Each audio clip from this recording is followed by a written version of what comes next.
السلام علیکم ورحمۃ اللہ وبرکاتہ۔ سیدنا کریم صلی اللہ تعالی علیہ وآلہ وسلم۔ آسان تفسیر القرآن، اور آج انشاءاللہ عز و جل ہم سورہ بقرہ کی آیت نمبر 83 انشاءاللہ لفظی و با محاورہ ترجمے سے پڑھیں گے، لیکن اس سے پہلے ہم آیت کو لفظی با محاورہ ترجمے سے پڑھیں گے۔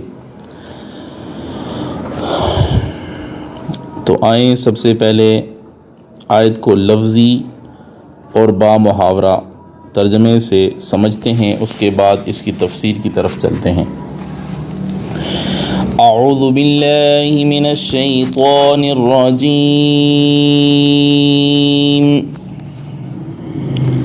بسم اللہ الرحمن الرحیم۔ وَإِذْ أَخَذْنَا مِيثَاقَ بَنِي إِسْرَائِيلَ لَا تَعْبُدُونَ إِلَّا اللَّهَ وَبِالْوَالِدَيْنِ إِحْسَانًا وَذِي الْقُرْبَى وَالْيَتَامَى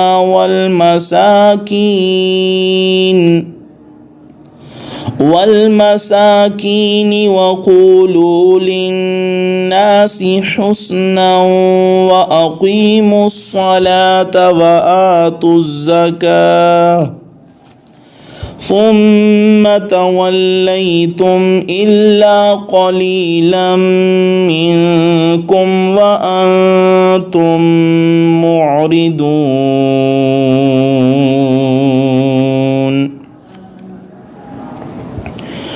اور یاد کرو جب لیا تھا ہم نے پختہ وعدہ بنی اسرائیل سے اس بات کا کہ نہ عبادت کرنا بجز اللہ کے، یعنی صرف اللہ کی عبادت کرنا، اور ماں باپ سے اچھا سلوک کرنا، نیز رشتہ داروں، یتیموں اور مسکینوں سے بھی مہربانی کرنا، اور کہنا لوگوں سے اچھی باتیں، اور صحیح ادا کرنا نماز، اور دیتے رہنا زکوٰۃ۔ پھر منہ موڑ لیا تم نے مگر چند آدمی تم سے ثابت قدم رہے، اور تم روگردانی کرنے والے ہو۔ وَإِذْ اور یاد کرو جب اخذنا ہم نے لیا میثاقا پختہ وعدہ بنی اسرائیل سے، اولاد یعقوب سے، لا تعبدون کہ تم عبادت نہ کرنا، الا مگر اللہ تعالیٰ کی، یعنی صرف اللہ کی عبادت کرنا، وبالوالدین اور والدین کے ساتھ احساناً اچھا سلوک کرنا، وذی القربیٰ اور رشتہ داروں سے، والیتامیٰ اور یتیموں سے، والمساکین اور مسکینوں سے، وقولوا اور تم کہنا للناسی لوگوں سے، حسناً اچھی باتیں، واقیموا اور صحیح ادا کرنا، الصلاۃ نماز، وآتوا اور دیتے رہنا، الزکاۃ زکوٰۃ، ثم پھر تولیتم منہ موڑ لیا تم نے، الا مگر قلیلاً چند نے، منکم تم میں سے، یعنی تم میں سے چند نے منہ نہ پھیرا، باقیوں نے پھیر لیا، تم میں سے چند ثابت قدم رہے، وَأَنْتُمْ اور تم معرضون روگردانی کرنے والے ہو، یعنی منہ پھیرنے والے ہو۔ تو آئیں سب سے پہلے اس آیت کا پچھلی آیت سے کیا تعلق ہے یہ جاننے کی کوشش کرتے ہیں۔ اس آیت کا پچھلی آیت سے کیا تعلق ہے؟ اس سے پہلے بنی اسرائیل کے ایمان سے مایوسی کی چند وجہیں بیان ہو چکی، تورات کو بدل ڈالنا، اور تھوڑی قیمت پر خدا کے احکام کو بیچ ڈالنا، پھر بھی اپنے آپ کو جنت کا حقدار جاننا۔ اب اس مایوسی کی ایک اور بڑی وجہ بیان فرمائی جا رہی ہے۔ دوسرا تعلق یہ ہے کہ پچھلی آیات میں علماء یہود سے مطالبہ تھا کہ تم اپنے جنتی ہونے کا تورات سے ثبوت دو، وہ نہ دے سکے۔ اب اسی تورات سے ان کے جہنمی ہونے کا ثبوت دیا جا رہا ہے کہ تم نے تورات کے فلاں عہد، فلاں وعدے توڑے ہیں، اور اللہ تعالیٰ سے بدعہدی کرنے والا ہمیشہ کے عذاب کا مستحق ہے۔ تیسرا تعلق یہ ہے کہ پچھلی آیتوں میں جنتی اور جہنمی کی پہچانیں بتائی گئی تھیں کہ کفار بدکار جہنمی اور مسلمان نیکوکار جنتی ہیں۔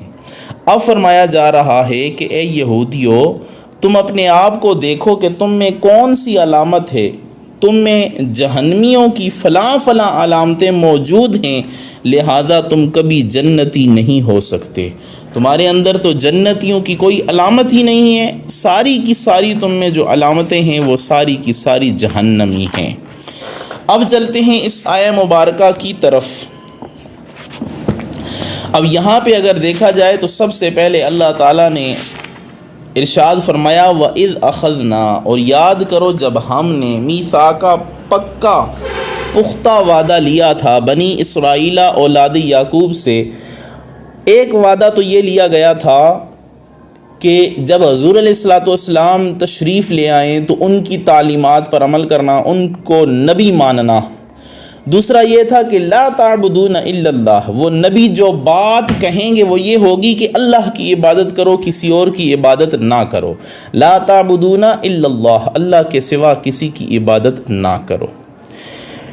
یہاں اللہ تعالیٰ نے بنی اسرائیل کا ذکر فرمایا کہ ان کو اپنے اوامر میں سے کچھ امر یعنی حکم دیے گئے اور ان سے ان پر عمل کرنے کا وعدہ لیا گیا، لیکن وہ تمام سے پھر گئے اور قصداً انہوں نے اعراض کیا یعنی منہ پھیرا، حالانکہ وہ جانتے بھی تھے کہ یہ اللہ تعالیٰ کے احکام ہیں، اور وہ کام انہوں نے بغیر کسی بھول کے کیے، یعنی جان بوجھ ان کا جو ہے وہ اعراض تھا۔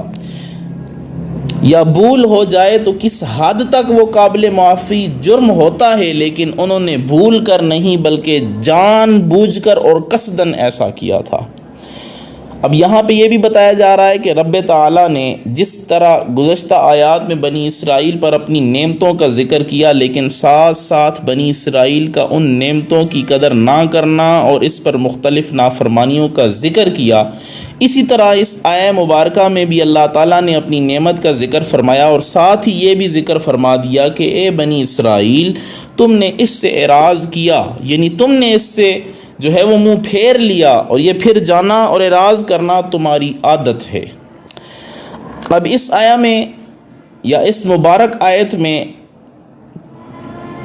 کیسے نعمت کا ذکر کیا گیا، وہ یہ ہے کہ رب تعالیٰ نے ان کو چند چیزوں کا مکلف جو ہے وہ بنایا، یعنی ان پر عمل کرنے کا حکم دیا کہ تم صرف اللہ تعالیٰ کی عبادت کرنا اور والدین سے اچھا سلوک کرنا اور رشتہ داروں اور یتیموں اور مسکینوں سے بلائی سے پیش آنا اور لوگوں سے اچھا کلام کرنا اور نماز صحیح ادا کرنا اور زکوٰۃ دیتے رہنا۔ ان تمام چیزوں کے باوجود انہوں نے جو ہے وہ اس سے اعراض کیا۔ تو یہ اس وجہ سے نعمت ہے کہ ان چیزوں کی تکلیف دینا، ان چیزوں کا حکم دینا بہت بڑی نعمت کے حاصل کرنے اور اس تک پہنچنے کا ذریعہ ہے، اور وہ بہت بڑی نعمت جنت ہے۔ جو چیز نعمت تک پہنچائے وہ نعمت ہے، تو یقیناً یہ تمام احکام جنت کی ابدی نعمت تک پہنچانے والی ہیں، لہٰذا یہ جتنے احکام ہیں یہ سارے کے سارے نعمت ہیں۔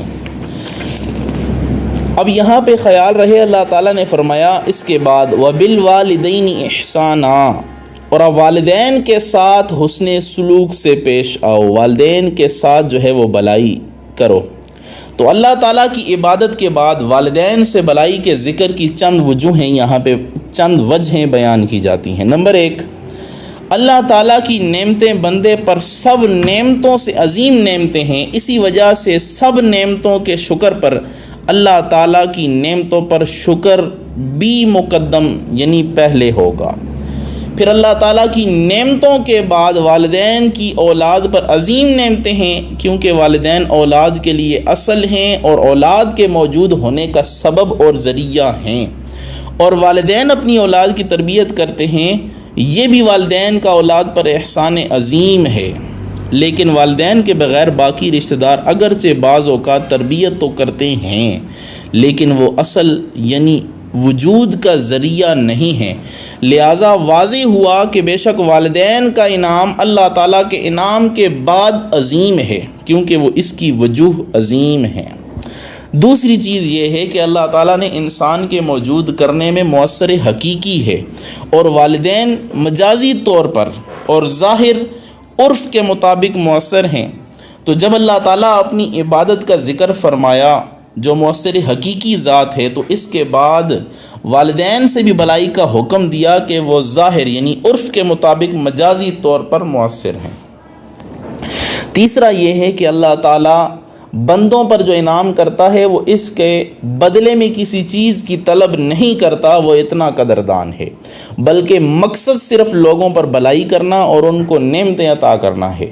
تو اللہ تعالیٰ دنیاوی نعمتیں ہر نیک اور گناہگار کو عطا کرتا ہے، اسی طرح وہ ہر مومن اور کافر کو عطا کرتا ہے، اور اسی طرح والدین بھی اپنی اولاد پر انعام بغیر کسی عوض یعنی بدلے کے کرتے ہیں، نہ اس میں کوئی مالی بدلہ ان کے پیش نظر ہوتا ہے اور نہ ہی وہ ثواب کی غرض سے انعام عطا کرتے ہیں، بلکہ فقط ان کا مقصد اولاد پر مہربانی کرنا ہوتا ہے۔ اولاد نیک ہو یا بد ہو، مومن ہو یا کافر ہو، والدین اس کی تربیت کرتے ہیں، اسے اپنے انعام سے نوازتے رہتے ہیں۔ اسی وجہ سے والدین کا انعام اللہ تعالیٰ کے انعام کے مشابہ ہو گیا، لیکن اللہ تعالیٰ کا انعام حقیقی اور والدین کا رب تعالیٰ کی عطا سے انعام ہے۔ چوتھی وجہ یہ ہے کہ اللہ تعالیٰ نے اپنے بندوں پر انعام کرتا ہے تو وہ اس میں ملال میں نہیں آتا۔ بندے عظیم جرم بھی کریں، وہ ان سے اپنی نعمتیں چھینتا نہیں ہے، بلکہ اس کی نعمتیں لگاتار جاری اور ساری رہتی ہیں۔ اسی طرح والدین کو بھی اپنی اولاد پر انعام کرنے سے ملال نہیں ہوتا، اور وہ اولاد کی نافرمانی سے اپنی نعمتیں بھی نہیں چھینتے، بلکہ ان پر اپنی نعمتوں کو جاری رکھتے ہیں۔ پانچواں یہ ہے کہ والدین اپنی اولاد پر مشقت کرتے ہیں، وہ اپنی اولاد کے مال میں نفع طلب کرتے ہیں اور اس کے مال کی زیادتی کے طلبگار ہوتے ہیں، طالب ہوتے ہیں، اور ان کے مال کو نقصان اور خسارے سے بچانے کی کوشش کرتے رہتے ہیں۔ اسی طرح اللہ تعالیٰ بندے کو طاعت کا حکم دیتا ہے تاکہ وہ رب کا مطیع بندہ بن کر اپنے آپ کو خسارے سے بچائے۔ پھر اللہ تعالیٰ ان کے اعمال جو بظاہر ختم ہو چکے ہوتے ہیں ان کو ہمیشہ کے لیے باقی رکھتا ہے، جیسے کہ اللہ تعالیٰ نے قرآن کریم میں ارشاد فرمایا، مثل الذین ينفقون اموالهم فی سبیل اللہ کمثل حبۃ انبتت سبع سنابل فی کل سنبلۃ مئۃ حبہ۔ ان کی مثال جو اللہ کی راہ میں مال خرچ کرتے ہیں اس دانے کی طرح ہے جس نے اگائیں 7 بالیں، ہر بالی میں 100 دانے ہیں۔ یعنی بظاہر انہوں نے مال خرچ کر دیا، لیکن اللہ تعالیٰ نے اس کے ثواب کو ہمیشہ کے لیے باقی رکھا ہے۔ چھٹی وجہ یہ ہے کہ اللہ تعالیٰ کی نعمتیں عظیم ہونے کے باوجود اس میں نظری اور استدلالی ہیں، یعنی دلائل سے ان کا کامل علم حاصل ہوتا ہے، اور والدین کی نعمتیں بدیہی ہیں، یعنی ان میں نظر و استدلال کی ضرورت نہیں پڑتی، لیکن والدین کی نعمتیں بدیہی ہونے کے باوجود قلیل ہیں۔ جب اللہ تعالیٰ کی نعمتیں عظیم ہیں اور کثیر ہیں اور والدین کی نعمتیں حقیر اور قلیل ہیں، تو یقیناً والدین کی نعمتوں کا درجہ اللہ تعالیٰ کی نعمتوں کے بعد ہے۔ یہی وجہ ہے کہ اللہ تعالیٰ نے اپنی عبادت کا ذکر پہلے کیا اور والدین سے بلائی کا ذکر اپنی عبادت کے ذکر کرنے کے بعد کیا۔ اب یہاں پہ اللہ تعالیٰ نے جو ارشاد فرمایا ہے کہ والدین کے ساتھ وبالوالدین احسانا، کہ والدین کے ساتھ جو ہے وہ نرمی سے پیش آنا، والدین کے ساتھ حسن سلوک کرنا۔ اکثر علماء کا اس بات پر اتفاق ہے کہ والدین کی تعظیم جو ہے یہ واجب عمل ہے، اگرچہ اس کے والدین کافر ہی کیوں نہ ہوں۔ اس پر چند دلائل بھی جو ہے وہ واضح فرمائیں، واضح جو ہے وہ آپ سماعت فرمائیں۔ واضح یہ ہیں کہ اللہ تعالیٰ نے جب ارشاد فرمایا وبالوالدین احسانا، تو اس میں کوئی قید نہیں ہے کہ والدین مومن ہو یا کافر ہوں۔ تو اس لیے آیہ کریمہ سے یہ حکم واضح ہوا کہ اللہ تعالیٰ نے والدین کی تعظیم کا جو حکم دیا ہے اس کا تعلق ان کے والدین ہونے سے ہے، لہٰذا یہ حکم عام ہے کہ جو والدین مومن ہوں یا کافر ہوں یہ سب کو شامل ہے۔ لہٰذا والدین کافر ہوں، مومن ہوں، فاسق ہوں، جیسے بھی ہیں ان کی تعظیم واجب ہے، لیکن ان کا ہر وہ عمل یا ان کا ہر وہ بات قابل عمل ہوگی جو شریعت کے حکم سے ٹکراتی نہ ہوگی۔ اگر شریعت کے حکم سے ٹکراتی ہو یا اللہ یا رسول کی مخالفت میں وہ کوئی حکم دے دیں تو پھر اب والدین کی نافرمانی کرنا یہ نافرمانی نہیں بلکہ یہ ثواب ہوگا۔ اللہ تعالیٰ نے فرمایا وَلَا تَقُلْ لَهُمَا اُفٍّ وَلَا تَنْهَرْهُمَا، ماں باپ کو اف نہ کہو اور ان کو جھڑکو نہیں۔ تو اس آیہ کریمہ میں بھی مطلقاً والدین کی تعظیم کے خلاف کام کرنے سے منع کیا گیا ہے۔ پورے قرآن میں اگر غور و فکر کیا جائے تو جو عربی کا لفظ ہے وہ 2 حرف پر مشتمل ہوتا ہے، اور وہ ہے اف، یعنی یہ 2 حرف ہیں، 2 حرفی ایک کلمہ ہوتا ہے، کوئی معنی رکھتا ہے، اور وہ ہے اف، یعنی والدین کی تعظیم کے لیے سب سے کم حرفی لفظ کو استعمال کیا گیا کہ ان کی تعظیم اتنی ہے کہ ان کے آگے اف بھی نہ کہو۔ اب یہاں پہ ایک اور چیز بھی بتاتا چلوں، حضرت ابراہیم علیہ السلام نے اپنے چچا آزر جو مسلمان نہ تھے، آپ کے والد طارق تو مسلمان تھے لیکن آپ کے چچا مسلمان نہ تھے، جو آپ جو ہے وہ انہیں بار بار کفر سے ایمان جو ہے وہ لانے کی دعوت بڑی مہربانی اور لطافت سے دیا کرتے تھے، اور اس میں کوئی سخت کلامی نہیں کیا کرتے تھے، کیونکہ چچا بھی باپ کی مانند ہوتا ہے تو ان کی بھی تعظیم ضروری ہے۔ قرآن کریم اٹھا کے دیکھیں، آپ فرماتے ہیں، قرآن کریم فرماتا ہے یا ابت لم تعبد ما لا يسمع ولا يبصر ولا يغني عنك شيئا، کہ آپ ان کی عبادت کیوں کرتے ہیں جو سنتے نہیں ہیں، جو جواب نہیں دیتے، جو کچھ نفع نہیں دیتے۔ لیکن یہاں بھی حضرت ابراہیم علیہ السلام نے اپنے چچا کی جو ہے وہ تعظیم کی۔ اب یہاں پہ ایک اور چیز بھی بتاتا چلوں، جب یہ ثابت ہو گیا کہ حضرت ابراہیم علیہ السلام کا اپنے چچا سے درپیش آنے کا طریقہ کیا تھا، تو ہمیں بھی یہ چاہیے کہ وہی طریقہ ہم بھی اختیار کریں، کیونکہ اللہ تعالیٰ نے فرمایا ثم اوحینا الیک ان اتبع ملت ابراہیم حنیفا، ارشاد فرما کر ہمیں ان کے طریقے کے مطابق چلنے کا حکم ارشاد فرمایا کہ ہم حضرت ابراہیم علیہ السلام کے طریقے پہ چلیں۔ اب والدین سے احسان کا مطلب کیا ہے؟ والدین سے احسان کرنے کا مطلب یہ ہے کہ ان کی ضروریات کا دنیا کی زندگی میں اچھی طرح خیال رکھے، ان کے سامنے عاجز ہو کر رہے، ان کے حکم کو مانے، ان کی وفات کے بعد ان کے لیے مغفرت کی دعا کرے، اور ان کے ساتھ محبت کرنے والے احباب سے اچھا تعلق قائم رکھے۔ ماں باپ کی نافرمانی جو ہے یہ بہت برا عمل ہے، جبکہ ماں باپ کی فرمان برداری کا حکم کیا ہے، اس بارے میں سید عالم صلی اللہ تعالیٰ علیہ وآلہ وسلم کے ارشاد پاک ہے۔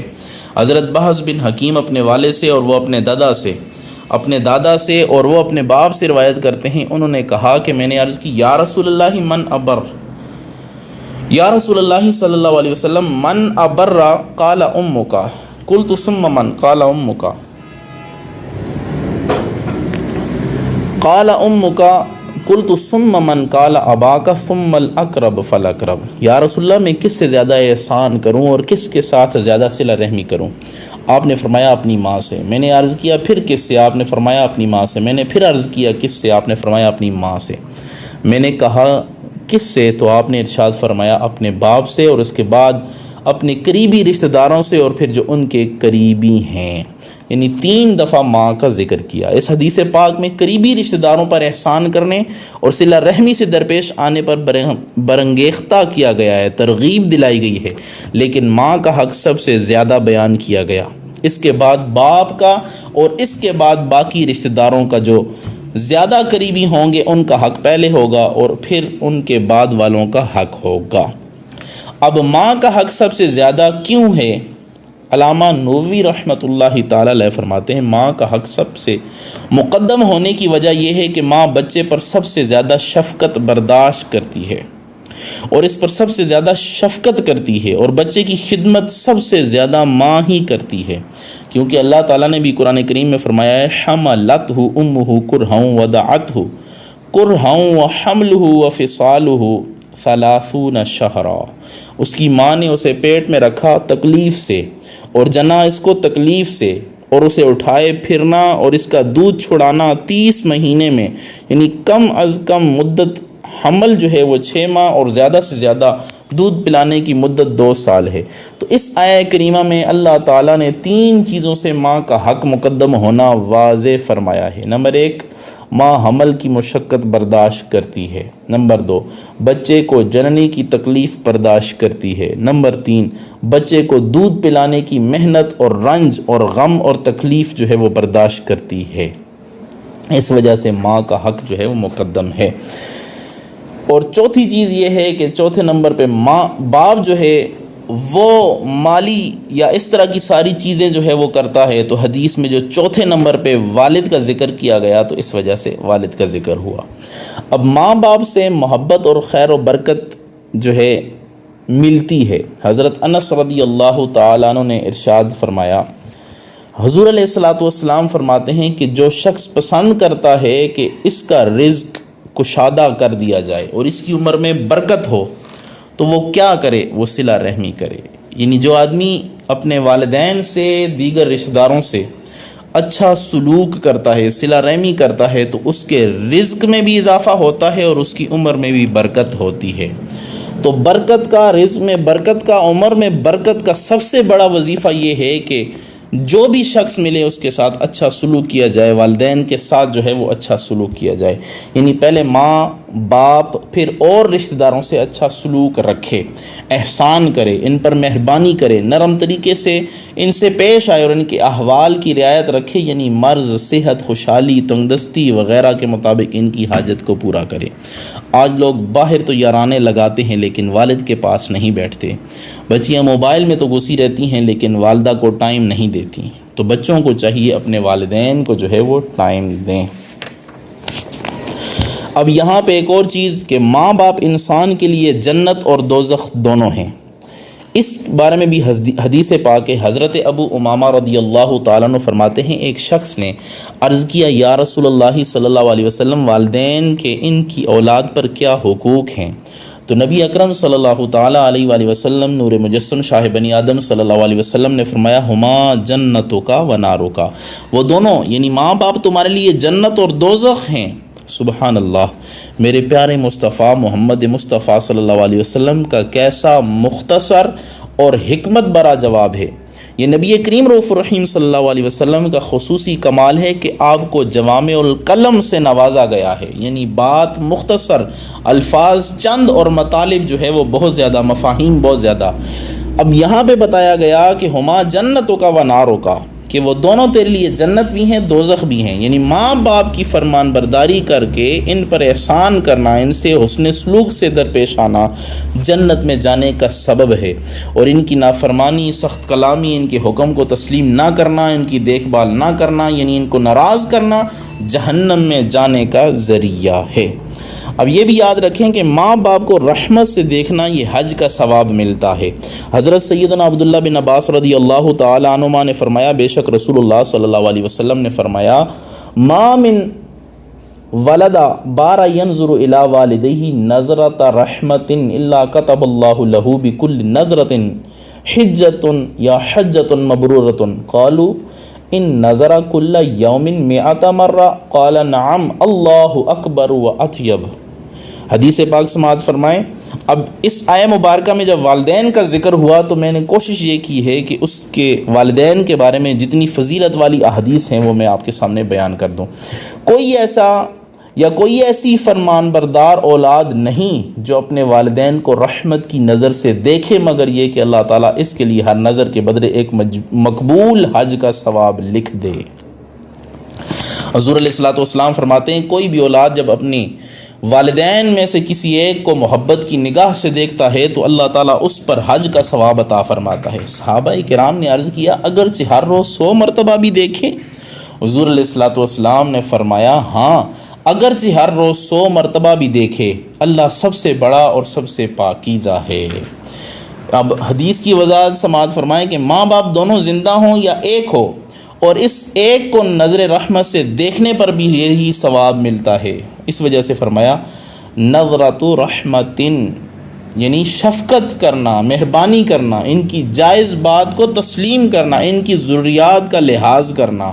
پھر فرمایا حجۃ مبرورہ، اس سے مراد نفلی اور مقبول حج ہے۔ اور یہ بھی خیال رہے کہ ثواب کا حاصل فرضی حج کا بدل نہیں ہو سکتا، یعنی یہ حج کا ثواب تو مل جاتا ہے، لیکن جس آدمی کے اوپر حج فرض ہو چکا ہے تو اسے چاہیے کہ وہ حج کرے، وہ صرف والدین کو محبت کی نگاہ سے دیکھتا رہے اور کہے کہ میرا جو مجھ پہ حج فرض ہوا تھا وہ ختم ہو چکا، تو ایسا نہیں ہے۔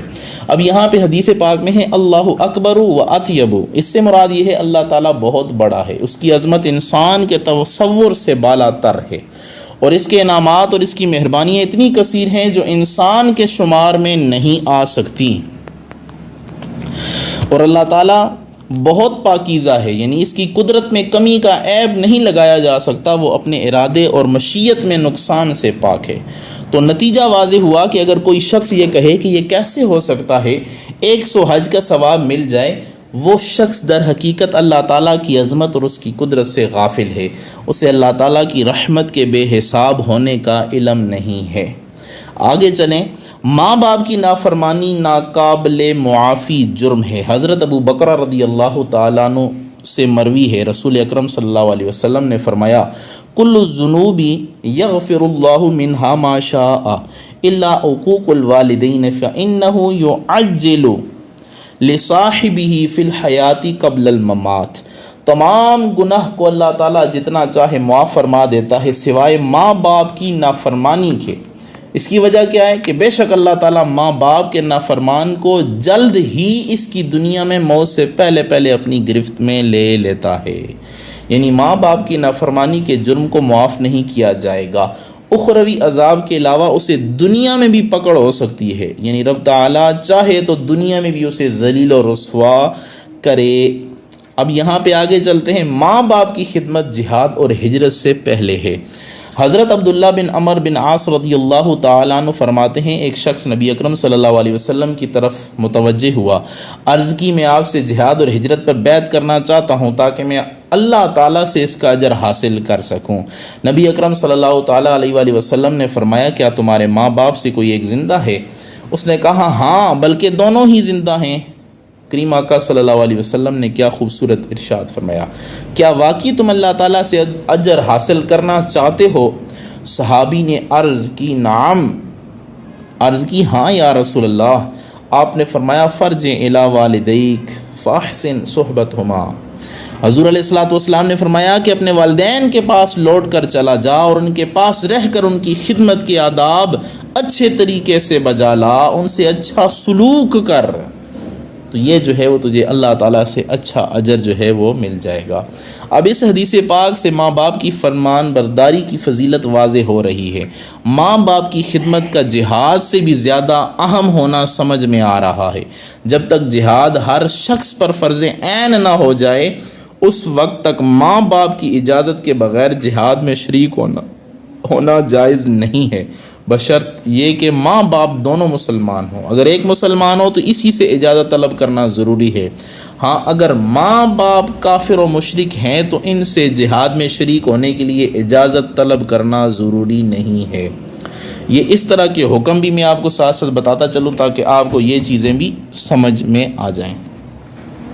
اب ماں باپ سے احسان کی 3 قسمیں ہیں، اپنے قول و فعل سے ان کو ایذا، ان کو تکلیف نہ پہنچائیں، اپنے بدن اور مال سے ان کی خدمت کریں، اور جب وہ بلائیں تو فوراً حاضر ہو جائیں۔ پہلی قسم کی اطاعت ہر حال میں واجب ہے، کیونکہ ماں باپ کو تکلیف دینے والا عاق اور نافرمان کہلاتا ہے، اور دوسری اطاعت یعنی اپنے بدن اور مال سے ان کی خدمت کریں، یہ اطاعت جب واجب ہے کہ ماں باپ حاجت مند ہوں اور اولاد میں سے اس خدمت کی قدرت ہو، اور اگر انہیں حاجت نہیں یا اولاد میں طاقت نہیں تو اس قسم کی اطاعت واجب نہیں۔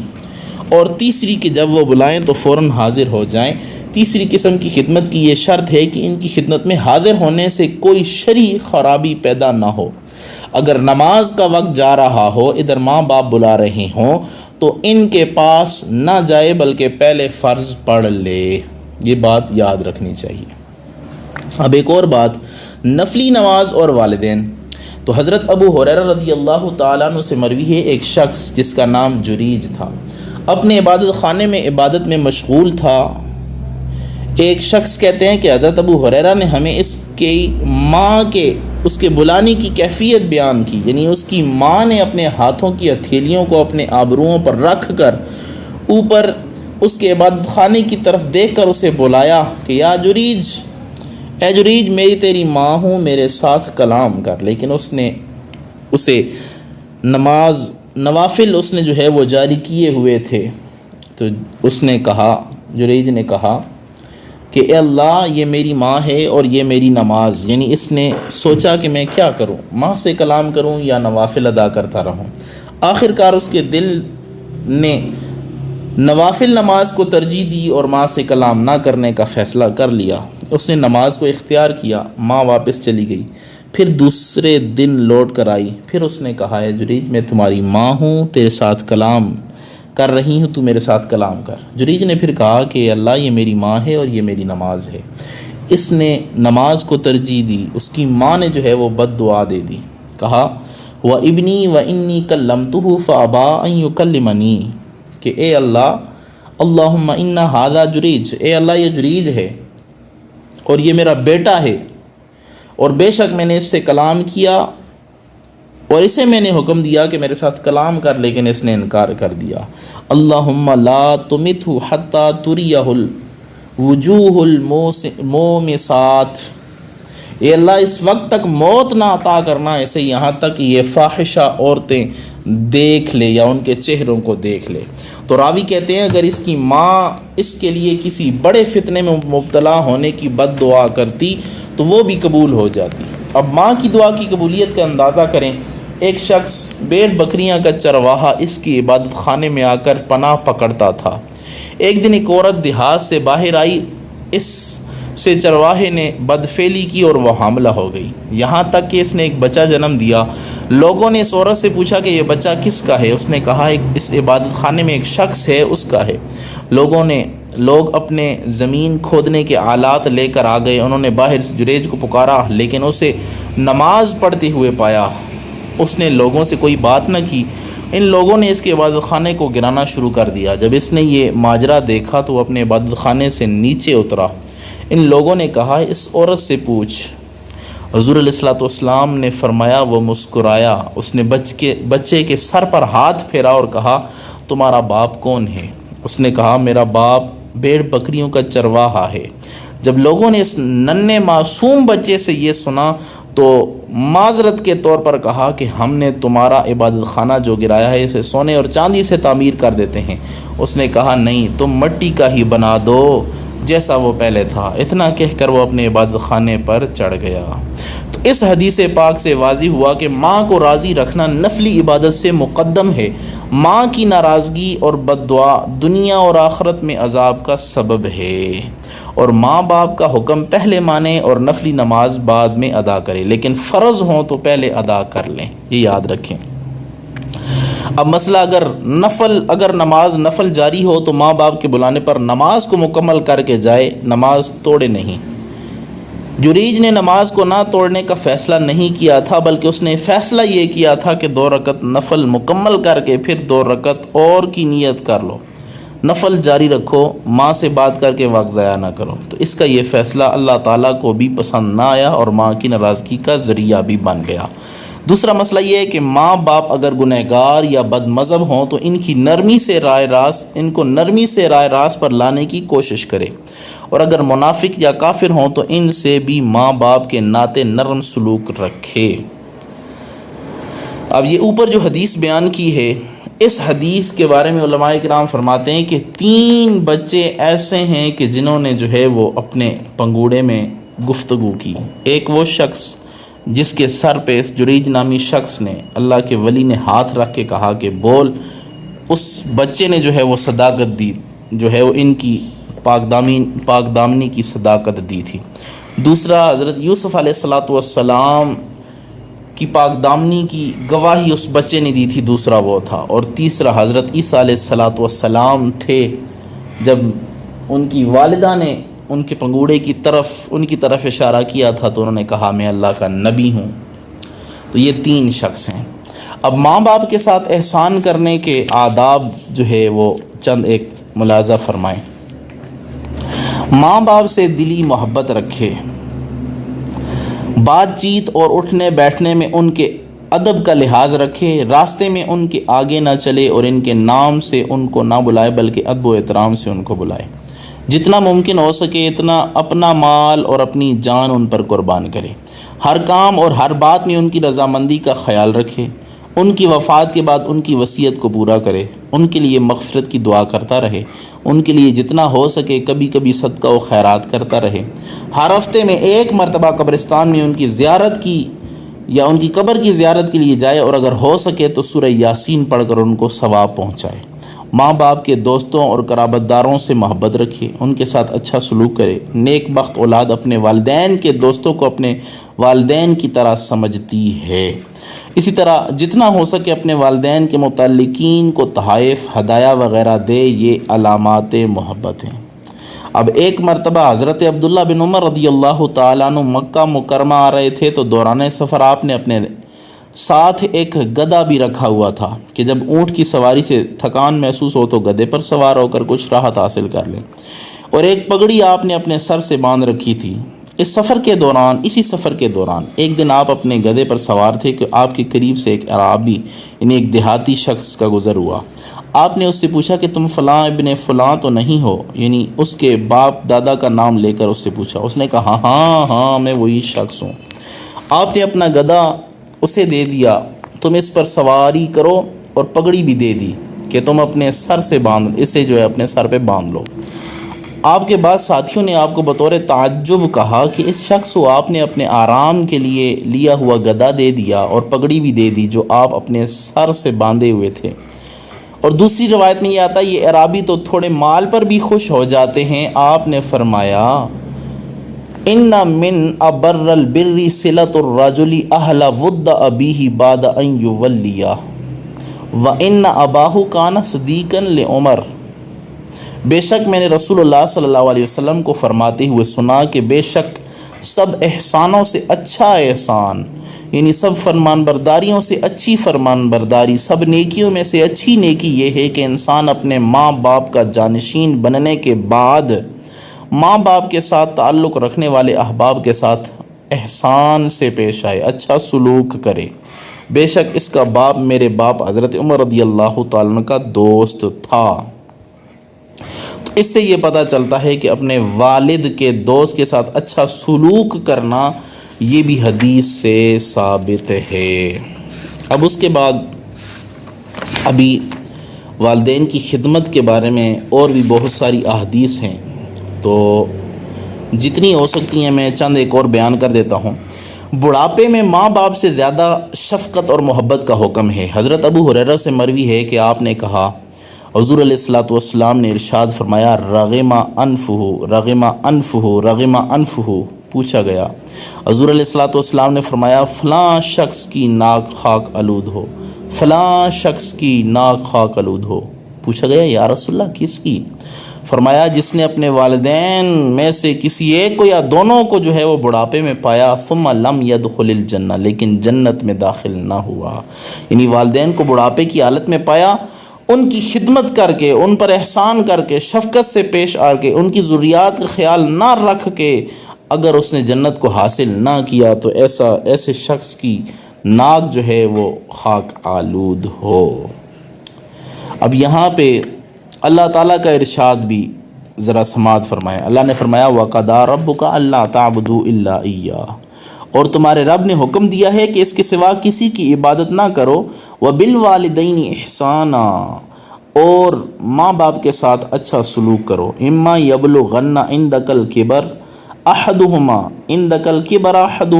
أَوْ كِلَاهُمَا فَلَا تَقُل لَّهُمَا أُفٍّ وَلَا تَنْهَرْهُمَا وَقُل لَّهُمَا قَوْلًا كَرِيمًا، اور اگر تیرے سامنے ان میں سے ایک یا دونوں بڑھاپے کو پہنچ جائیں تو ان سے یعنی اف بھی نہ کہنا اور نہ جھڑکنا، اور ان سے تعظیم کی بات کہنا۔ وَاخْفِضْ لَهُمَا جَنَاحَ الذُّلِّ مِنَ الرَّحْمَةِ وَقُلْ رَبِّ ارْحَمْهُمَا كَمَا رَبَّيَانِي صَغِيرًا، اور ان کے لیے عاجزی کا بازو بچھانا، نرم دلی سے اور عرض کر کے کہ اے میرے رب تو ان دونوں پر رحم کر جیسا کہ ان دونوں نے بچپن میں مجھے پالا تھا۔ تو اس آیہ کریمہ کے ترجمے سے اتنا واضح ہو گیا کہ والدین سے بڑھاپے میں زیادہ شفقت اور محبت کرنے کا حکم دیا گیا ہے۔ تو آیہ کریمہ کی مکمل وضاحت جو ہے اپنے مقام پہ آئے گی۔ یہاں پہ صرف یہ بتا دیا کہ والدین جب بڑھاپے میں پہنچ جائیں تو ان کے ساتھ پوری مہربانی کی جائے۔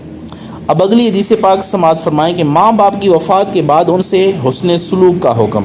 حضرت ابو ربیعہ سعدی فرماتے ہیں کہ میں بارگاہ رسالت میں حاضر تھا، اسی اثناء میں ایک انصاری حضور اکرم صلی اللہ علیہ وسلم کی خدمت اقدس میں آیا، عرض کی یا رسول اللہ میرے والدین کی وفات کے بعد کیا مجھ پر ان سے حسن سلوک کرنا ضروری ہے؟ حضور علیہ الصلوۃ والسلام نے فرمایا نعم، جی ہاں، خصال اربعون، حضور نے فرمایا 4 باتیں تجھ پر ضروری ہیں۔ الصلاۃ علیہما یعنی الدعاء علیہما، ان کے لیے دعا کرنا یا ان پر نماز جنازہ ادا کرنا، والاستغفار اور ان کے لیے استغفار کرنا، وانفاذ عہدہما واکرام صدیقہما وصلۃ الرحم التی لا رحم لک الا من قبلہما۔ حضور علیہ الصلوۃ والسلام نے فرمایا جو وعدہ انہوں نے کیا تھا اسے پورا کرنا، اور ان کے دوستوں کا احترام کرنا، ان کے رشتہ داروں سے صلہ رحمی کرنا، اور جن سے ان کی وجہ سے رشتہ داری ہو، یہ نیکی ایسی ہے جو ان کی وفات کے بعد بھی تجھ پر جو ہے یہ لازم ہے۔ اس حدیث پاک کو جو ہے وہ پیر کرم شاہ الازہری رحمۃ اللہ تعالیٰ علیہ نے بھی ضیاء القرآن میں جو ہے وہ ذکر کیا ہے۔ اب ایک اور حدیث پاک ذکر کرنا چاہتا ہوں جو حکماً ضعیف ہے، لیکن جو ضعیف حدیث ہوتی ہے اس پر عمل کرنا مستحب ہوتا ہے۔ حضور علیہ الصلوۃ والسلام نے فرمایا من زار قبر ابویہ او احدہما فی کل جمعۃ غفر لہ وکتب برا، جس شخص نے ہر جمعے میں یعنی ہفتے میں ایک دن اپنے والدین کی قبر کی زیارت کی یا ان میں ایک کی قبر کی زیارت کی، یعنی ایک کا ہی بھی انتقال ہوا، اس کی مغفرت کر دی جاتی ہے۔ اگر یہ ان کی زیارت کرتا ہے تو اس کی مغفرت کر دی جاتی ہے، اور اس کے گناہوں اور اس کو جو ہے وہ عذاب سے بری ہونا لکھ دیا جاتا ہے۔ وَكُتِبَ بَرًّا یعنی یہ نیکوکار ہے، ایسا لکھ دیا جاتا ہے۔ اب یہاں پہ ایک اور چیز، خدا را انصاف کریں، آئیے بد مذہبوں کے نقش قدم پر چلنے والے یہود و نصارہ کے پیروکاروں، ذرا ضد اور ہٹ درمی کو چھوڑ کر انصاف کا فیصلہ کیجیے۔ ایسا مقام جو اسلام نے عورت کو بحیثیت ماں ہونے کے اور مرد کو بحیثیت باپ ہونے کے دیا ہے، وہ کسی اور مذہب میں ہے؟ یقیناً نہیں ہے۔ انسانی حقوق کے دعوے داروں، اسلام کے مخالفین ایسی کوئی مثال نہیں پیش کر سکتے۔ کیا خوب مفکر اسلام، مفسر قرآن حضرت پیر محمد کرم شاہ الازہری رحمۃ اللہ تعالی علیہ نے بیان فرمایا۔ ان واضح تعلیمات اور روشن ارشادات کے بعد آپ یورپ اور امریکہ وغیرہ متمدن ممالک کے حالات کا جائزہ لیجئے، وہاں آپ کو ایسی اولاد شاذ و نادر ہی جو ہے وہ ملے گی جو بوڑھے والدین کی خدمت اپنے لیے سرمایہ سعادت یقین کرتی ہو۔ شادی کے بعد لڑکا اپنے والدین سے الگ ہو جاتا ہے اور اپنے والدین کی خدمت کے لیے اخلاقی یا قانونی ذمہ داری قبول نہیں کرتا۔ اس لیے تو ان ممالک کی حکومتوں کو ایسی پناہ گاہیں بنانا پڑتی ہیں جہاں بوڑھے اور والدین کو رکھا جائے تاکہ وہ زندگی کے آخری ایام وہاں بسر کر سکیں۔ افسوس صد افسوس کہ یہ آج کل پاکستان میں بھی اسلامی تعلیمات سے ہٹ کر بوڑھوں کے لیے پناہ گاہیں بنانے کی سوچ تیز ہوتی جا رہی ہے، یا دوسرے لفظوں میں یوں کہیں یہودیت و نصرانیت کی تہذیب و تمدن کو حاصل کرنے کی بے چینی جو ہے انہیں لاحق ہو رہی ہے۔ اب یہاں پہ حدیث پاک سماعت فرمائے، نبی اکرم صلی اللہ علیہ وسلم کا دودھ پلانے والی ماؤں کا کتنا احترام ہے۔ ایک تو ہے حقیقی ماں، ایک ہے رضائی ماں جس نے صرف دودھ پلایا۔ حضرت ابو طفیل فرماتے ہیں میں نبی اکرم صلی اللہ علیہ وسلم کے پاس بیٹھا ہوا تھا، اذ اقبلت امرأۃ فبسط النبی صلی اللہ علیہ وسلم رداءہ، ایک عورت آئی جس کے لیے نبی اکرم صلی اللہ علیہ وسلم نے اپنی چادر بچھائی، حتی قعدت علیہ، یہاں تک کہ وہ اس پر بیٹھ گئی، فلما ذہبت قیل ھذہ ارضعت النبی، جب وہ چلی گئی نبی اکرم صلی اللہ علیہ وسلم نے فرمایا اس نے تمہارے نبی کو دودھ پلایا ہے۔ یہ تو حضرت حلیمہ سعدیہ تھیں جو حنین کے دن نبی اکرم صلی اللہ علیہ وسلم کے پاس آئی تھیں، تو آپ کھڑے ہو گئے اور آپ نے جو ہے وہ ان کے لیے چادر بچھائی اور آپ جو ہے اس پہ بیٹھ گئیں۔ تو جن لوگوں کو علم نہیں تھا وہ تعجب کر رہے تھے کہ عظیم المرتبت عورت کون ہے، لیکن جب علم ہوا تو پتہ چلا کہ نبی اکرم صلی اللہ علیہ وسلم نے اپنی دودھ پلانے والی ماں کا کتنا عظیم احترام کیا ہے۔ تو جب رضائی ماں کا اتنا احترام ہے تو حقیقی ماں کا ادب و احترام کتنا زیادہ ہوگا۔ اب یہاں پہ ایک اور بات بھی کرتا چلوں، کسی کے ماں باپ کو گالی دینے سے کریم آقا صلی اللہ علیہ وسلم نے منع فرمایا ہے۔ حضرت عبداللہ بن عمر رضی اللہ تعالیٰ عنہ نے فرمایا، رسول اکرم صلی اللہ علیہ وسلم نے فرمایا، یہ بہت بڑا گناہ ہے کہ کوئی شخص اپنے والدین کو گالیاں دے۔ صحابہ نے عرض کیا، یا رسول اللہ، کوئی ایسا شخص بھی ہو سکتا ہے جو اپنے والدین، اپنے ماں باپ کو گالیاں دیتا ہے؟ قال نعم، یسب ابا الرجل فیسب اباہ ویسب امہ فیسب امہ۔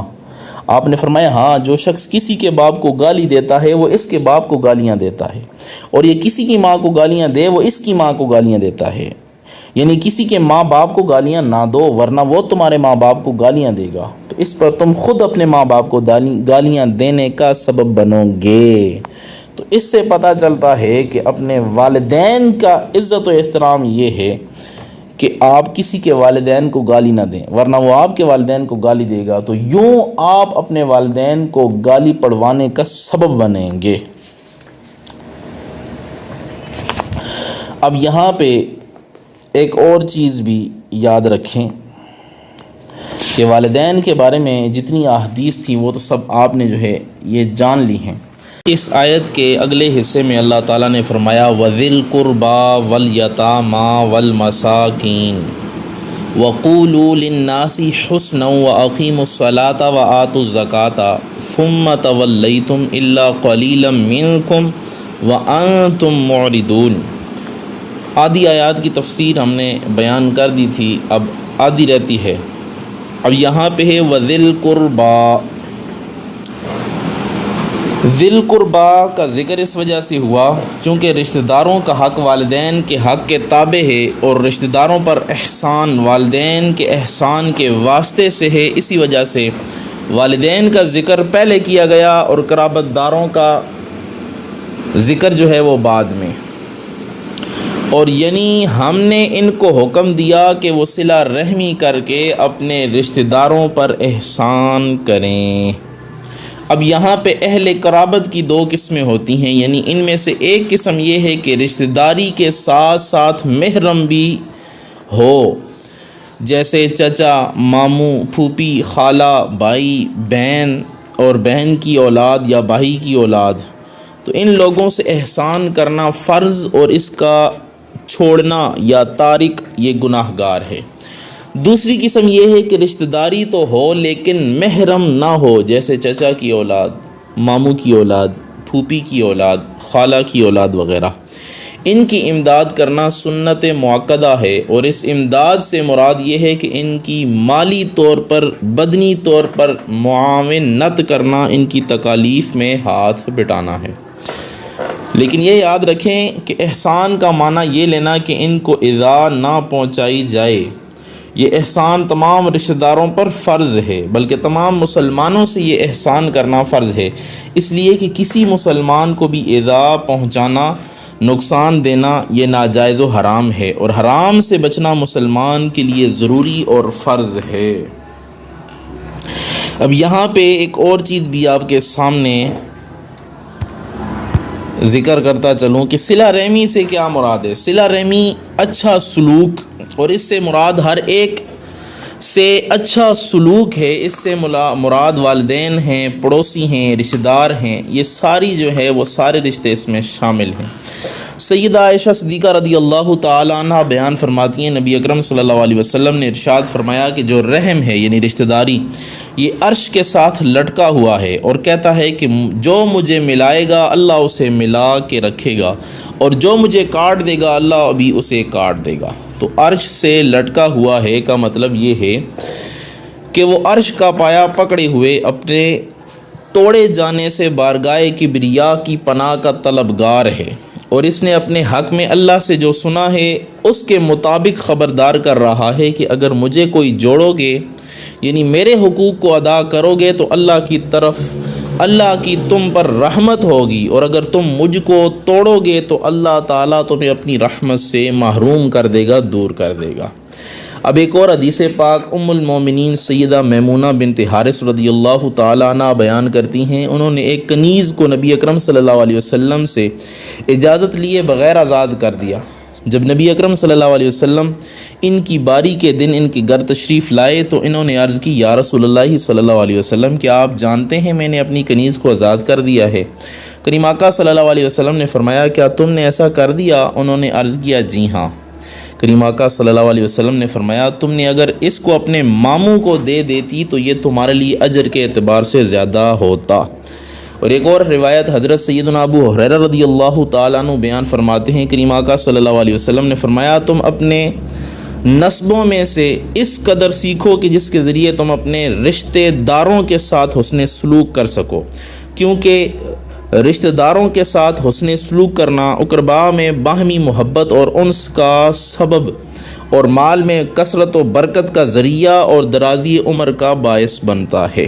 تو اس حدیث پاک کا مطلب یہ ہے کہ تم اپنے باپ، دادا، ماں، اسی طرح ماؤں، دادیوں، نانیوں اور ان کی اولاد اور دیگر اعزاء اور اقربا کی پہچان رکھو کہ ان کے ناموں سے باخبر رہو اور ان کے حالات سے واقف رہو، کیونکہ یہ جو ہے آپ اس طرح کا تعلق رکھنا یہ ضروری ہے، اور اس سے جو ہے وہ یہ ہوتا ہے کہ عمر درازی ہوتی ہے اور مال میں برکت ہوتی ہے۔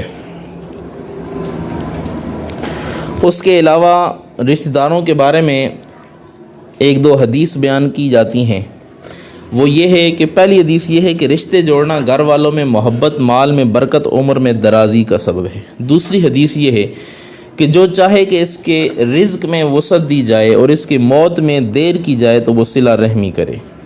اور ایک حدیث پاک یہ ہے، حضور علیہ الصلوۃ والسلام نے فرمایا، جو شخص اللہ تعالیٰ اور آخرت کے دن پر یقین رکھتا ہے اسے چاہیے کہ رشتہ داروں سے اچھا سلوک کرے۔ تو رشتہ داروں سے ملنا جلنا، تحائف دینا، حاجت روائی کرنا اور ان کے معاملات میں بدگمانی سے بچنا سب ایسے کام ہیں کہ جو صلہ رحمی کو تقویت دیتے ہیں، اور اللہ سے بھی دعا ہے کہ اللہ تعالیٰ ہمیں ایسے کام کرنے کی توفیق عطا فرمائے۔ اب آگے فرمایا، والیتامی، یتیموں کے ساتھ بھلائی کرو۔ تو یتیم کون کہلاتے ہیں؟ تو یاد رکھیں، وقال ثعلب الغفلۃ، یتیم کا ایک معنی غفلت بھی ہے، یعنی یتیم بچہ بھی چونکہ اپنے ماں باپ یا اپنے باپ کی فرمان برداری سے غافل ہوتا ہے، اس لیے اسے یتیم کہتے ہیں۔ اور حضرت ابو عمر کہتے ہیں کہ یتیم کا ایک معنی دیر کرنا بھی آتا ہے، چونکہ یتیم بچے کا باپ نہیں ہوتا، اس لیے گویا کہ اس کے باپ کی فرمانداری میں تاخیر ہوتی ہے، لہٰذا اسے یتیم کہہ لیا جاتا ہے۔ تو یاد رکھیں، رول معنی میں ہے کہ انسان وہ یتیم ہے جس کا باپ نہ ہو، اور اس وقت تک یتیم ہے جب تک بالغ نہیں ہوتا، اور بالغ ہونے کے بعد یتیم نہیں رہتا۔ اور چوپایوں میں سے وہ یتیم ہے جس کی ماں نہ ہو، اور پرندوں میں وہ یتیم ہے جس کے ماں باپ دونوں نہ ہوں۔ اب یتیم کی پرورش، اس کے بارے میں بھی حدیثیں سن لیں کہ یتیموں سے حسن سلوک کرنے اور ان کی خبرگیری کرنے میں رسول اکرم صلی اللہ علیہ وسلم کا کردار ہمارے لیے سراپا ترغیب ہے۔ آپ صلی اللہ علیہ وسلم نے نہ صرف خود یتیموں اور بے کسوں کی مدد فرمائی ہے بلکہ رہتی دنیا تک اپنے ماننے والوں کو اس کا درس بھی دیا ہے۔ یتیم کے بارے میں حدیث پاک سماعت فرمایا، حضور نے فرمایا، میں اور یتیم کی کفالت کرنے والا جنت میں اس طرح ہوں گے۔ یہ کہہ کر آپ صلی اللہ علیہ وسلم نے اپنی دونوں انگلیوں یعنی شہادت اور اس کے ساتھ والی انگلی کے ساتھ اشارہ کر کے فرمایا، اور فرمایا کہ مسلمانوں کے گھروں میں سب سے بہتر گھر وہ ہے جس میں یتیم ہو اور اس کے ساتھ اچھا سلوک کیا جاتا ہو، اور مسلمانوں کے گھروں میں سب سے برا گھر وہ ہے جس میں یتیم ہو اور اس کے ساتھ بدسلوکی کی جائے۔ تو یاد رکھیے، اگر آج ہم یتیموں کے دکھ درد کو ہلکا کرنے، ان کی زندگیوں پہ چھائی تاریکیاں مٹانے اور ان کی مرجھائے اور غم زدہ چہروں پر مسکراہٹیں بکھیرنے کی کوشش کریں گے تو اللہ تعالی ہماری دنیا و آخرت کو روشن فرمائے گا، اور یتیموں کے صدقے جو ہے وہ ہماری آخرت بھی بن جائے گی۔ اب یہاں پہ چلتے ہیں آگے، اللہ نے فرمایا والمساکین، اور مسکینوں سے بھلائی کرو۔ تو یہاں پہ مسکین جو ہے یہ ماخوذ ہے سکون سے، چونکہ فقر نے اسے روک رکھا ہوتا ہے اس لیے اسے مسکین کہا جاتا ہے، یا اسے مسکونتن سے لیا ہوا ہے جس کا معنی ہے حقیر و ذلیل ہونا، یعنی وہ اپنے مال کے کم ہونے کی وجہ سے لوگوں کی نظر میں حقیر اور ذلیل ہوتے ہیں۔ اب یہاں پہ مساکین پر رحم کرنے کے بارے میں مسکینوں پر بھلائی کرنے کا حکم عطا فرمایا گیا کہ مسکین اور ضعیف لوگ جو کمزور حال ہیں ان پر صدقہ کرنے اور ان پر غم کھانے کا حکم دیا گیا۔ حضرت ابو ہریرہ رضی اللہ تعالیٰ عنہ فرمایا کہ بیوہ عورت اور مسکین شخص کی امداد کرنے والا اس شخص کی طرح ہے جو اللہ تعالیٰ کی راہ میں جہاد کرنے والا ہے۔ اور حضرت ابو ہریرہ فرماتے ہیں میرا گمان یہ ہے کہ آپ نے یہ بھی فرمایا کہ وہ اس شخص کی طرح ہے جو بغیر سستی کے قیام کرنے والا، یعنی رات کو بغیر سستی کے نوافل ادا کرنے والے کی طرح ہے، اور روزہ دار کی طرح ہے جو افطار نہیں کرتا ہے سوائے ایام منہیہ کے، یعنی جن دنوں میں روزہ رکھنا منع ہے ان کے علاوہ وہ روزہ رکھتا رہتا ہے۔ تو اس سے یہ پتہ چلتا ہے کہ لوگوں کے ساتھ جو ہے وہ بلائی کرنا اور ان کے ساتھ نرمی سے پیش آنا یہ کتنی اہمیت کا حامل ہے۔ آگے اللہ نے فرمایا وَقُولُوا لِلنَّاسِ حُسْنًا، اور کہو لوگوں سے اچھی بات۔ یہاں پہ اچھی بات کرنے کے کئی مطالب ہیں، یعنی بظاہر الفاظ مختصر ہیں لیکن اس کے مطالب جو ہیں وہ کثیر ہیں۔ ایک مطلب یہ ہے کہ تم لوگوں سے اچھی بات کرو اور تم ان کو ایسا جواب دو کہ جو وہ پسند کرتے ہوں۔ ایک قول یہ ہے کہ اس سے مراد یہ ہے کہ لوگوں کو اچھے کاموں کا حکم دو اور برے کاموں سے منع کرو، اور ایک یہ ہے کہ لوگوں کے سامنے خود بھی لا الہ الا اللہ کہو اور حکم بھی دو کہ تم بھی لا الہ الا اللہ کہو، اور ایک قول یہ ہے کہ جو تمہاری کتاب میں نبی کریم رؤوف الرحیم صلی اللہ علیہ وسلم کی صفات ذکر کی گئی ہیں وہ لوگوں کو بھی بتاؤ، یعنی تمہارا دوسرے لوگوں کو صاف صاف بتانا کہ حضور علیہ الصلوۃ والسلام کے یہ اوصاف ہیں، یہ اچھی بات ہے۔ لہٰذا قولوا للناس صدقا فی امر محمد ولا تغیروا نعتہ، نبی کریم رؤوف الرحیم صلی اللہ علیہ وسلم کی صفات کو تبدیل نہ کرو اور آپ کے متعلق لوگوں سے سچ سچ بیان کرو۔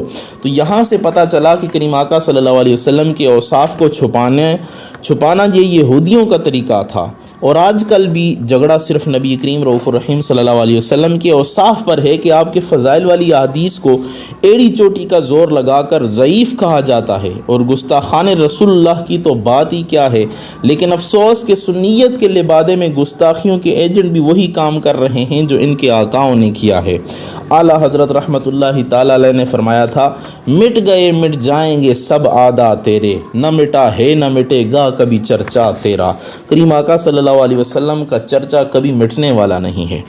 حضور علیہ الصلوۃ والسلام نے حضرت عائشہ صدیقہ سے فرمایا تھا کہ فحش کلام والی کبھی نہ بننا، اس لیے کہ فحش کلام کرنے والا شخص برا شخص ہوتا ہے۔ تو اس سے یہ بھی پتہ چلا کہ قول ایسا کرنا چاہیے، کلام ایسا کرنا چاہیے کہ جو برا نہ ہو، اچھا ہو۔ اور دوسری چیز گفتگو میں نرمی اختیار کرنی چاہیے۔ دیکھیں جب دو نبیوں کو اللہ تعالیٰ نے فرعون کے پاس بھیجا تھا کہ جائیں ان کو جو ہے وہ نصیحت کریں، فَقُولَا لَهُ قَوْلًا لَيِّنًا، کہ تم دونوں اس سے نرم بات کرو، تو مراد اس سے یہ ہے فرعون، یعنی فرعون سے نرم کلام کرنے کا حکم اللہ تعالیٰ نے اپنے انبیاء کرام کو دیا ہے۔ تو اللہ تعالیٰ نے جب حضرت موسیٰ و حضرت ہارون علیہ السلام کو حکم دیا کہ فرعون کے پاس جا کر اسے تبلیغ کرو لیکن اس سے بات نرم کرو، تو یہی حکم سب کے لیے ہوگا، کیونکہ کوئی اور شخص بات کرنے والا ان دو نبیوں سے افضل نہیں ہو سکتا، اور جس سے بات ہوگی وہ فرعون سے زیادہ خبیث نہیں ہو سکتا۔ تو یہاں پہ نرم بات کا مطلب یہ ہے کہ ادعو الی سبیل ربک بالحکمت والموعظۃ الحسنہ، یعنی اپنے رب کی طرف حکمت اور اچھے نصیحت سے بلاؤ، یعنی کسی کو اگر کوئی نصیحت کرنی ہے یا اس کو واعظ کرنا ہے تو اس طرح دلائل کے ساتھ کریں، اس طرح نرم طریقے کے ساتھ اس کو دلائل دیں کہ وہ دلائل سے جو ہے وہ مبہوت ہو کر آپ کے لیے راضی ہو جائے۔ اور نرمی حضور علیہ الصلوۃ والسلام کا ایک خاص وصف بھی ہے۔ اللہ تعالیٰ نے کیا فرمایا تھا وَلَوْ كُنْتَ فَظًّا غَلِيظَ الْقَلْبِ لَانفَضُّوا مِنْ حَوْلِكَ، اگر آپ تند مزاج اور سخت دل ہوتے تو وہ ضرور آپ کے گرد سے ہٹ جاتے، یعنی لوگ آپ کے گرد جو جمع ہو رہے ہیں اس کی وجہ یہ ہے کہ آپ کریم ہیں، آپ نرم ہیں، نرم خو ہیں، نرم مزاج ہیں، نرم دل ہیں، اگر آپ سخت دل ہوتے، تند مزاج ہوتے، سخت بات کرنے والے ہوتے تو کبھی یہ صحابہ کرام کا جمع غفیر آپ کے قریب نہ آتا۔ آگے فرمایا وَأَقِيمُوا الصَّلَاةَ وَآتُوا الزَّكَاةَ، نماز قائم کرو اور زکوٰۃ دو۔ یاد رکھیں یہاں پہ نماز کے بارے میں پہلے بھی ذکر ہوا کہ 5 نمازیں مسلمانوں پہ فرض ہیں، اور اس میں جو شرائط ہیں وہ بھی انشاءاللہ کبھی تفصیل سے بیان کی جائیں گی۔ آج صرف اتنا بتایا جاتا ہے کہ نماز کے جو واجبات ہیں وہ ہیں 6۔ وہ یہ آپ نے رکھنا ہے، واجبات مطلب یہ ہے کہ نماز کو شروع کرنے سے پہلے جو چیزیں شرط ہیں وہ آپ لفظ تساونت سے جان سکتے ہیں۔ طا سے طہارت، طا سے طہارت، سین سے ستر عورت، آگے اس کے بعد 3 تصاونت، آگے الف ہے تو الف سے استقبال قبلہ، واو سے وقت، نون سے نیت، اور تا سے تکبیر تحریمہ۔ تو یہ چیزوں کا ہونا ضروری ہے، اگر ان میں سے کوئی ایک چیز بھی نہ ہوئی تو نماز نہیں ہوگی۔ مثلا طہارت نہ ہوئی، بدن پاک نہ ہوا، جسم پاک نہ ہوا تو نماز نہیں ہوگی۔ دوسرا ہے ستر عورت، یعنی جسم صحیح طرح چھپا ہوا نہ ہوا، جو چیزیں چھپانے کے لیے ضروری ہیں اگر وہ نہ چھپی ہوئیں تو نماز نہیں ہوگی۔ مثال کے طور پر صرف عورت کا بیان کر دوں، عورت کا صرف ہاتھ گٹلی تک اور چہرے کا سامنے جو ٹکلی ہوتی ہے وہ، اور پاؤں جو ہے وہ ٹخنوں تک چھپے ہونا ضروری ہے۔ پاؤں کا صرف ٹخنوں تک ننگا ہو، ہاتھ جو ہے وہ اس گٹلی تک ننگا ہو، اور چہرے والا سامنے جو ہے یہ چیز ٹکلی جسے کہتے ہیں یہ جو ہے وہ ننگی ہو، باقی سارا چھپا ہونا چاہیے۔ اگر عورت نے ایسا کپڑا پہنا ہوا ہے باریک جس سے بازو کی سفیدی نظر آتی ہے یا بالوں کی سیاہی نظر آتی ہے تو ایسے کپڑوں میں اس کی نماز نہیں ہوگی۔ اب یہاں یاد رکھیے یہ دوسری چیز تھی ستر عورت۔ اس کے بعد ہے استقبال قبلہ، یعنی قبلے کی طرف منہ کرنا، پھر وقت یعنی جو نماز پڑھ رہے ہیں اس کا وقت ہونا، پھر اس کے بعد نیت یعنی فرض پڑھ رہے ہیں، نفل پڑھ رہے ہیں، واجب پڑھ رہے ہیں، یہ نیت سے تعین ہوگا، نیت کرنا۔ اس کے بعد ہے تکبیر تحریمہ، اللہ اکبر کر کے جو ہے وہ تکبیر تحریمہ کر کے نماز میں شامل ہو جانا۔ اسی طرح نماز کے اندر جو ہے وہ 7 فرض ہیں یا 7 جو ہے وہ شرائط ہیں، یعنی سب سے پہلے جو ہے یہی ہے تکبیر تحریمہ، اس کے بعد جو ہے وہ قیام ہے، کھڑا ہونا۔ تو جو آدمی کھڑا ہو سکتا ہے اگر وہ فرض یا واجب نماز بیٹھ کے پڑھے گا اس کی نماز نہیں ہوگی، اسے مختصر سے بتا رہا ہوں۔ اس کے بعد ایک قرات کرنا، قرات کا ہوتا ہے مثلا سورہ فاتحہ کے بعد قرآن کریم سے کوئی ایک بڑی آیت یا 3 چھوٹی آیت، یعنی سورہ کوثر کی طرح جو ہے وہ ایک بڑی آیت اتنی ہو یا 3 چھوٹی اتنی آیت ہوں تو اس کی قرات یہ ہوتی ہے۔ اس کے علاوہ جو ہے وہ قیام، قرات، رکوع، سجود، اور اس کے بعد جو ہے وہ قعدہ اخیرہ اور خروج بسنعہ، تو یہ چیزیں جو ہیں یہ فرض ہیں۔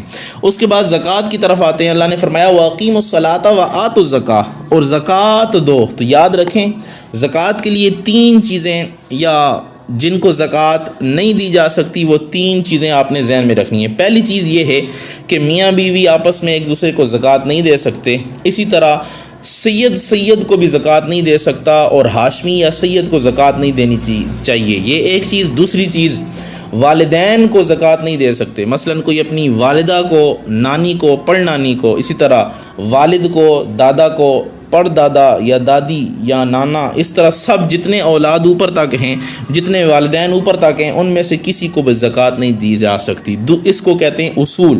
دوسرا ہوتا ہے فروع، یعنی نیچے تک، مثلا بیٹے کو یا بیٹی کو اولاد نہیں دی جو ہے وہ زکوٰۃ نہیں دی جا سکتی، اسی طرح پوتے کو یا پوتی کو جو ہے وہ زکوٰۃ نہیں دی جا سکتی، تو اس کے نیچے تک جتنے ہیں سب کو جو ہے وہ زکوٰۃ نہیں دی جا سکتی۔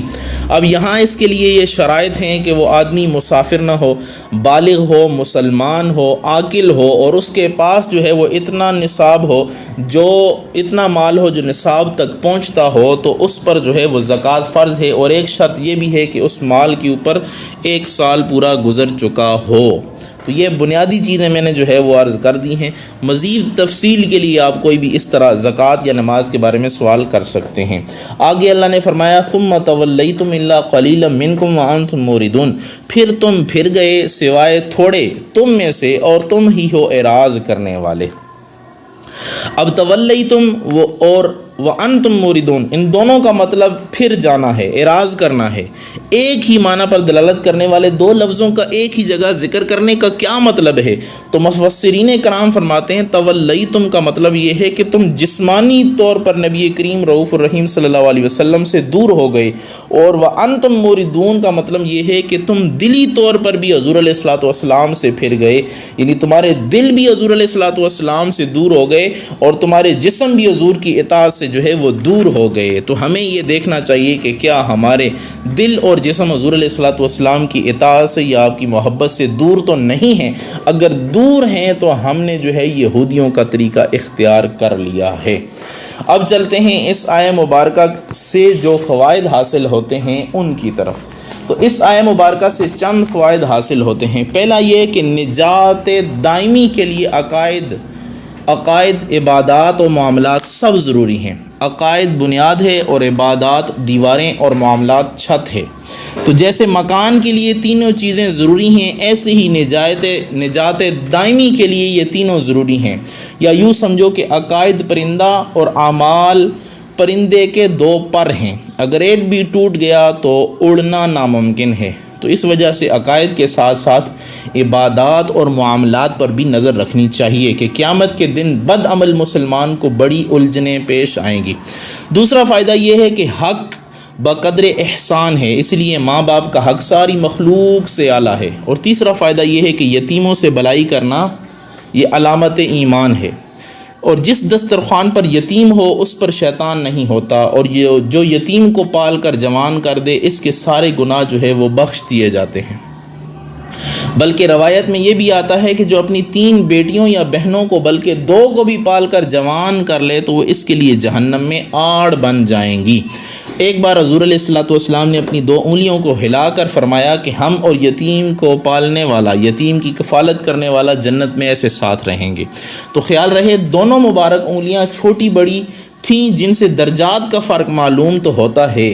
اب چوتھا فائدہ یہ ہے کہ اچھے اخلاق اور لوگوں سے اچھا کلام کرنا بھی علامت ایمان ہے۔ امام محمد باقر رحمۃ اللہ تعالیٰ علیہ نے اچھے اخلاق کی نہایت عمدہ تفسیر فرمائی، جس کا ترجمہ یہ ہے کہ کبھی بھول کر کسی سے نہ کر کلام ایسا کہ جو کوئی تم سے کرتا تمہیں ناگوار ہوتا۔ جو بات کسی سے کہو اچھی ہو بھلی ہو، کڑوی نہ ہو کھٹی نہ ہو، مصری کی ڈلی ہو، یعنی کسی سے بات کرو تو اس طرح ہونی چاہیے۔ چھٹا فائدہ یہ ہے کہ تارک دنیا بننا یعنی دنیا کو چھوڑ دینا یہ کمال نہیں، بلکہ کامل وہ شخص ہے جو خالق مخلوق کے حقوق ادا کر کے دنیا سے جائے۔ چھٹا فائدہ یہ ہے کہ جب ماں باپ رشتہ دار اپنے اہل قرابت ہیں اور ان کے حقوق اپنے ذمہ ہیں تو حضور علیہ الصلوۃ والسلام کے اہل قرابت بھی سب مسلمانوں کے بزرگ ہیں اور ان کے حقوق بھی ہم پر واجب ہیں۔ اس وجہ سے اللہ نے فرمایا قُل لا اسألکم علیہ اجرا الا المودۃ فی القربى۔ تو تا قیامت حضور علیہ الصلوۃ والسلام کے اہل بیت اطہار یا اہل قرابت یا اولاد کا احترام، پڑھانا اور لکھانا اور ان کا جو ہے وہ یہ ساری چیزیں ان کا ادب بجا لانا یہ ہم پہ ضروری ہے۔ تو یاد رکھیں یہ ساری چیزیں جو ہے وہ ہمیں اس آیہ کریمہ سے حاصل ہوتی ہیں۔ اللہ سے دعا ہے اللہ تعالی ہمیں اس آیہ مبارکہ کو اچھی طرح سمجھنے، اس پر عمل کرنے کی توفیق عطا فرمائے۔ آمین برحمتک یا ارحم الراحمین۔